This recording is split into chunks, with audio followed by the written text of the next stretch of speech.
c'est Elodie du site Elle et Graines. Aujourd'hui, je voudrais te parler des disputes, et plus particulièrement des disputes conjugales. En effet, qui dit dispute conjugale dit normes, tout le monde banalise ça, effectivement, tout le monde se dispute un jour ou l'autre avec son conjoint ou sa conjointe. Et je vais t'expliquer pourquoi c'est pas si banal, les répercussions négatives que ça peut engendrer, et du coup, qu'est-ce que tu peux mettre en place pour éviter que ça déborde de trop.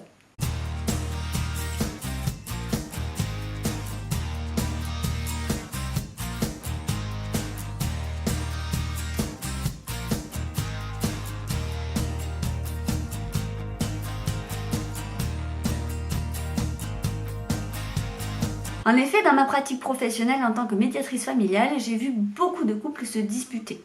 Alors, quand ils viennent en médiation, c'est que c'est presque irrémédiable et qu'effectivement la communication est arrivée à un point de non-retour. Parce que oui, se disputer c'est normal, mais c'est quand même très énergivore. Quand les disputes se font de plus en plus souvent, elles peuvent également monter en grade de violence au niveau de la communication. Et ça altère la confiance au fur et à mesure que l'on a dans son ou sa partenaire. Et donc du coup, ça altère la relation au fur et à mesure des années. Alors effectivement, se disputer, oui, c'est normal. Je veux dire, on s'est tous un jour ou l'autre disputé avec son ou sa conjointe. Et ça peut arriver assez régulièrement dans un climat plutôt tendu, et notamment avec l'arrivée des enfants, avec des difficultés financières, ou encore un travail prenant, stressant, ou parfois tout simplement avec la routine, fait qu'on a tendance à s'en prendre avec les personnes avec qui on vit, alors que c'est justement l'inverse qu'on devrait faire. On devrait prendre encore plus soin des personnes avec qui on vit. Dans les films, on nous vante la dispute comme presque un acte de préliminaire, de quelque chose de tellement normal et de tellement banalisé que finalement, si tu ne te disputes pas, eh bien c'est toi qui as un problème.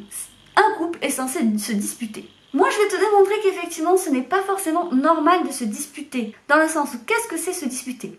Se disputer, ça veut dire souvent crier l'un sur l'autre. Ce qui est normal, par contre, c'est de ne pas toujours être en accord. Mais quand on se dispute, ça veut dire que la communication est bancale. Ça veut dire que la communication va mal. Ça veut dire qu'à un moment donné, tu as manqué de respect à l'autre, ou que l'autre s'est senti bafoué dans ses besoins ou ne s'est pas senti écouté.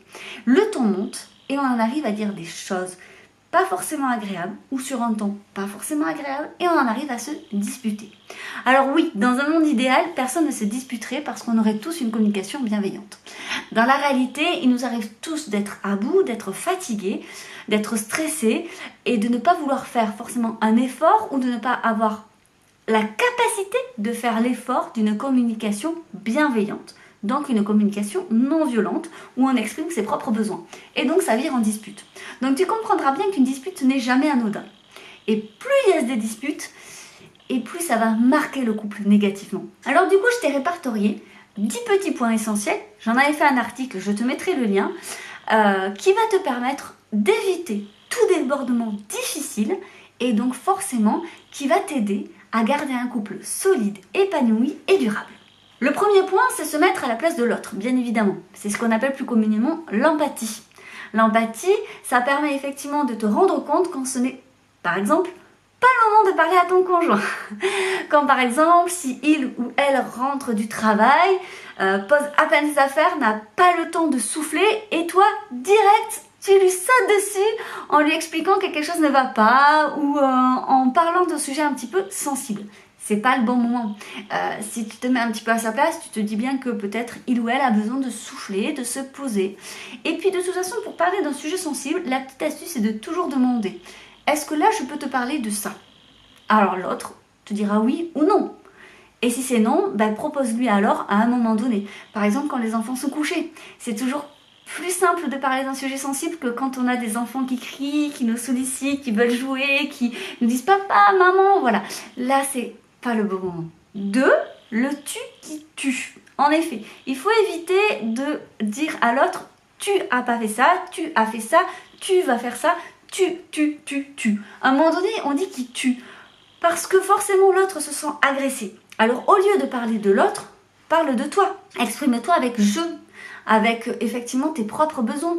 J'aimerais, j'ai le besoin de. Voilà, tu pars de toi. déjà, tu agresseras beaucoup moins ton ou ta partenaire. 3. Laissez la place au doute. Effectivement, vous n'êtes pas juge et partie à la fois. Vous êtes forcément partie dans un couple puisque vous êtes un des deux partenaires. Donc vous ne pouvez pas juger parce que vous n'avez pas l'objectivité de juger une certaine chose. Lorsqu'il y a un événement que vous aimeriez reprendre, ne jugez pas directement votre partenaire en disant tu n'as pas fait ça parce que je suis sûre que tu n'as pas voulu le faire, ou voilà. J'extrapole, mais c'est un exemple. Demandez-lui pourquoi tu n'as pas fait ça, est-ce que tu n'as pas eu le temps, est-ce que tu n'en avais pas l'envie, voilà, tout simplement. Laissez la place au doute. 4. Acceptez de ne pas toujours comprendre l'autre. En effet, c'est pas parce que ça fait des années que vous vous connaissez que vous connaissez l'autre par cœur. Et puis parfois l'autre n'arrive pas forcément aussi à savoir pourquoi il a fait ça, pourquoi il a dit ça, pourquoi il en est là. C'est son propre chemin. Vous n'allez pas toujours penser la même chose. Vous n'allez pas toujours tomber d'accord sur les choses. Et parfois vous n'allez pas du tout comprendre l'autre. Vous allez vous dire, enfin je comprends plus rien, mais alors là je te comprends plus, je suis dépassée. Bon ben soit. N'allez pas toujours dans l'argumentation. N'allez pas toujours à lui poser des questions encore et encore et encore. Vous ne le comprenez pas, vous pouvez lui dire, bon là je ne comprends pas, je suis dans une impasse. Prenez du recul. Mais n'essayez pas toujours forcément de vous mettre en accord. Des fois, vous ne serez pas d'accord, vous ne savez pas pourquoi. Mais c'est comme ça, respectez-le. 5. Ne vous oubliez pas. C'est pas parce que vous êtes dans une communication bienveillante et donc non violente que vous devez vous effacer. Vous aussi, vous avez des besoins. Vous aussi, vous avez envie qu'ils soient exprimés et écoutés. Ben, faites-le. Alors, vous pouvez le dire d'une façon très claire. Voilà, là, je ne me suis pas sentie écoutée. Donc, c'est un ressenti tout personnel. Vous n'accusez pas l'autre. J'ai besoin de te dire certaines choses. Peut-être que là ce n'est pas le moment, mais j'en ai vraiment le besoin parce que sinon je sens que ça va créer des sentiments négatifs. Il faut que je pose des mots, il faut que tu les entendes, il faut qu'on en discute. Et ça, vous en avez totalement le droit. 6. Ne mélangez pas tout. Alors souvent les gens ils aiment bien ressortir les vieux dossiers. On ne ressort pas les vieux dossiers. Il n'y a aucun intérêt. Je veux dire par exemple, si vous voulez parler d'une conversation liée au ménage, cela n'a rien à voir avec les enfants. Cela n'a rien à voir avec le travail. Ça n'a rien à voir avec la dispute d'avant. À un moment donné, si vous avez le besoin de ressortir un vieux dossier, ça veut dire qu'il n'a jamais été classé. Donc là, il faut vous interroger sur la communication. Ça veut dire que vous n'allez jamais au bout. Pourquoi vous n'allez jamais au bout d'une communication? Pourquoi vous n'allez jamais au bout finalement d'une discussion? Qu'est-ce qui s'est passé? Parce que si ça ressort, c'est que ça a besoin de ressortir. Donc c'est qu'à un moment donné, ça ne fonctionne pas dans votre couple au niveau de la communication et notamment dans la gestion des conflits. Donc ça, il faut vous interroger. J'avais fait un article là-dessus, je te mettrai aussi le lien, c'est très important. Du coup, quand c'est classé, c'est classé. Le dossier est archivé, on passe à autre chose, tout simplement. 7. Pèse tes mots. En effet, parfois, avec toutes les émotions, c'est compliqué et on a des mots qui peuvent être un petit peu blessants, voire totalement blessants.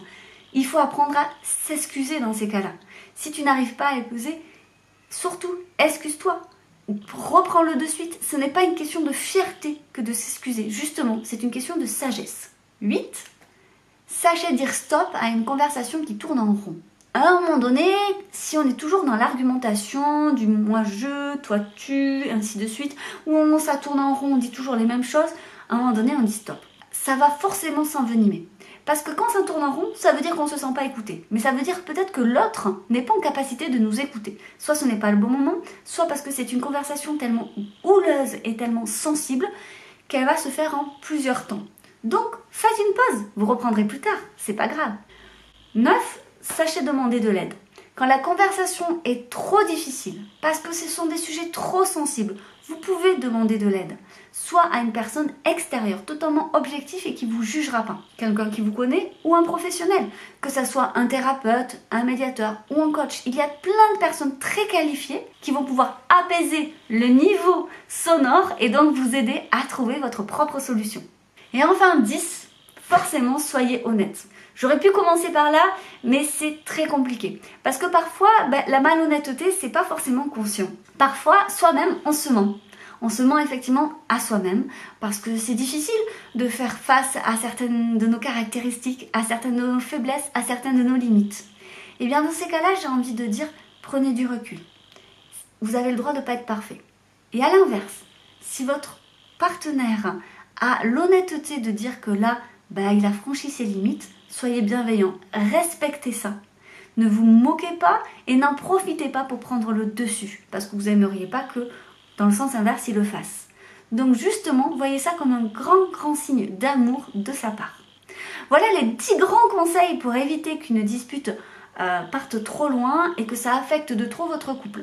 Si vous avez une question, n'hésitez pas à me la poser, je ferai au mieux pour vous répondre. Sinon, voilà, je te mets en barre d'infos tous les articles qui peuvent se référer à ce sujet. Et tu peux toujours t'inscrire à notre newsletter sur le site Elle et Graine. On a fait tout un dossier sur le couple épanoui, sur la communication non violente dans le couple. Il est totalement gratuit. Dès ton inscription, je te l'envoie. Et sur ce, je te souhaite vraiment une vie de couple la plus épanouie possible et qu'elle dure le plus longtemps possible, bien évidemment.